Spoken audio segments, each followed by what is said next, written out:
בגיל 14 איבדתי את אמא שלי, ומאז, גם אם לא תמיד ידעתי לקרוא לזה בשם, משהו בי כל הזמן חיפש את הבסיס, משהו להאחז בו, להבין דרכות הכיוון, ולקח לי זמן להבין שהחיפוש הזה זה בעצם הדרך שבו אני פועלת, ולימים גם הדרך שבה אני מלווה עסקים וארגונים. אז שלום לכם, אני עינת ליבי כהן, העסק שלי נקרא בוטים עם נשמה, ואני מלווה עסקים וארגונים להכניס אוטומציה, טכנולוגיה וייעול תהליכים, וגם עושה הרצאות והדרכות. והיום אני לא רוצה לדבר איתכם על בוטים, אוטומציות ואינטגרציות, אני רוצה לדבר איתכם על הבסיס. לא כאיזשהו משהו קלישאתי או מופשט, אלא כאיזשהו מבנה, יסוד, משהו שמחזיק את העסק שלנו גם כשאנחנו רצים קדימה. והעולם שלנו במיוחד היום הוא מלא בהמון כלים. יש המון מערכות, AI, אוטומציות, תהליכים מתקדמים, וזה נהדר, אבל לפעמים זה קצת מרגיש יותר מדי. כי מרוב פתרונות, מרוב השפע שיש לנו, לפעמים קל ללכת לאיבוד, וקל להכניס איזושהי מערכת, ודווקא אז לגלות שיש לנו יותר בלבול.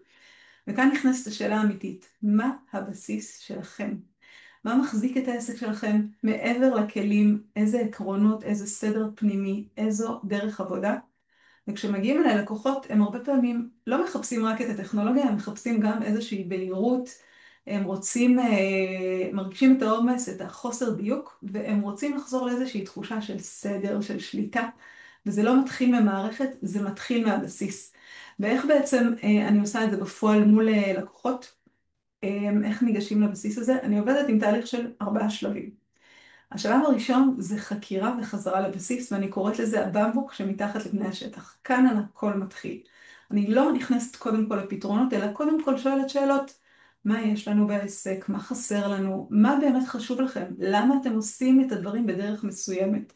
וזה השלב של הקשבה, של חקירה עמוקה, של לברר את הערכים שלנו, כי בלי שאנחנו מכירים את האדמה שבה אנחנו רוצים לשתול את המערכות שלנו ואת הדברים, הפתרונות שאנחנו נביא לא יחזיקו מעמד לאורך זמן. והבסיס זה לא רק מה שאנחנו רואים כלפי חוץ, אלא גם הדברים מתחת לפני השטח.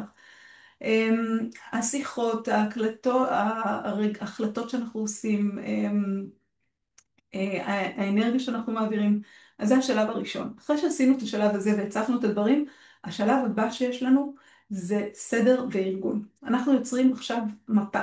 מתחילים לסדר את כל הדברים שצפו, ומארגנים את זה באיזשהו מבנה, ממיינים, מסדרים, מזהים את הדברים שחוזרים, את ההקשרים, וכאן אני משתמשת בכל מיני כלים, ובשלב הזה הרבה עסקים אומרים לי, וואו עינת, סוף סוף כל מה שהיה לנו בראש, אנחנו רואים את זה באיזשהו משהו, מבנה מסודר, וזה ממש כיף לשמוע, ואז אפשר להתחיל לזהות כל מיני דברים. אחרי שסיימנו את השלב הזה, אנחנו עוברים לשלב השלישי, שזה בעצם השלב שאנחנו רוצים בעצם לבחור את הכלים שלנו, אוקיי? וכאן אני קוראת לזה הטכנולוגיה בשירות האדם. אנחנו בוחרים את הכלים מתוך הבנה אמיתית, ולא מאיזשהו טרנד. אם עכשיו יש איזשהו משהו מאוד אופנתי, וכולם אומרים שצריך לרוץ ולהטמיע את זה בעסק, אנחנו נבחר מה מתאים לעסק שלי. לא כל עסק צריך את אותו פתרון.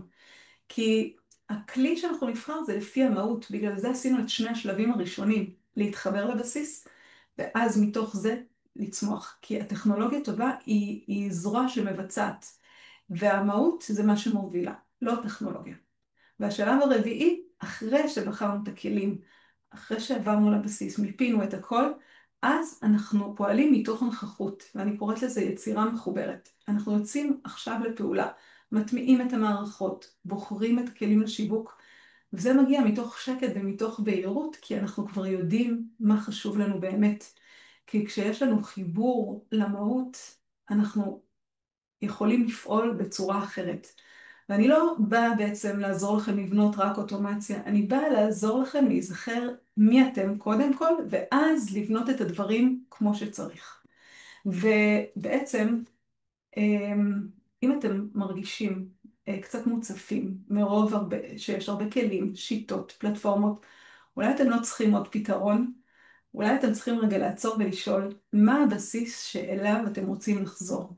מה חשוב לכם שישאר? מה חשוב לכם להביא במסגרת העסק שלכם? מה אתם רוצים להביא חוצה?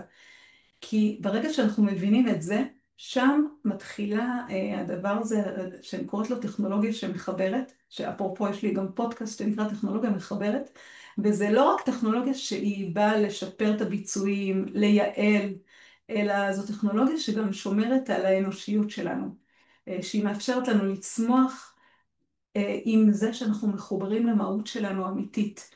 וזה בעצם מה שאני עושה.